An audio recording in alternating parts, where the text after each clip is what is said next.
Freddy Fazbear. Happy Frog is the new star of the show.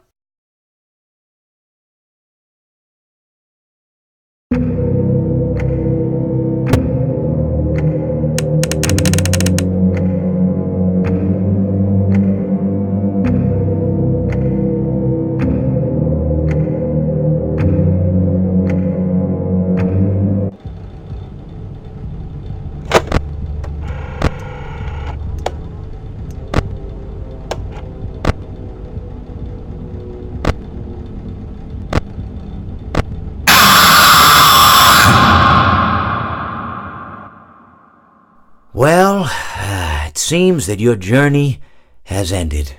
Very sorry about that. It was always going to end this way, of course. If it weren't by me, it would have just been by some other, terrible thing. Just, you could not imagine how terrible it would be. Just, I get scared thinking about it. I'm glad it's not me. It reminds me of a time I was speaking to my good friend Orville. We were sitting on a park bench watching the pigeons. I was on the left, he was on the... Oh, wait, was I on the right or left? Anyways, it doesn't matter. We were sitting on there watching the pigeons. And I said to Orville, "Friend, those birds are frozen." And he kind of looked at me like I'd lost my mind. But I reminded him that it was winter, and often birds will sit in a tree until they freeze.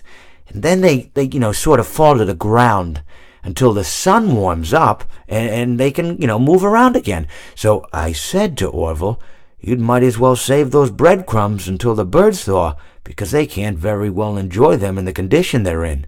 To which he asked what I meant, and asking what condition the crumbs should be in before he threw them to the birds, assuming that I meant the birds couldn't enjoy the breadcrumbs in the condition that the crumbs were in, when in fact I had meant the birds could not enjoy them in the condition that the birds were in, considering that the birds were frozen. So he took a moment and then threw his last handful onto the ground. I said to him, "Orville, why did you throw the breadcrumbs to the birds when I just told you they're frozen?" To which he responded, "The breadcrumbs are not frozen." Again, misunderstanding my words. I didn't mean to say that the breadcrumbs were frozen when I said I told you they're frozen. I'd been referring to the birds.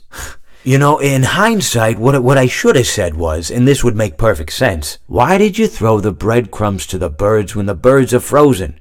He misunderstood upon my correction, stating that he didn't know what else to do with the breadcrumbs, and that perhaps, when the birds thawed, they'd still be able to eat the crumbs. So I said to Orville, and this is what I said to him, I said, "Orville, the birds may be dead."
Even monkeys fall from trees.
Whoops! That's gonna leave a mark.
Now is my time to shine.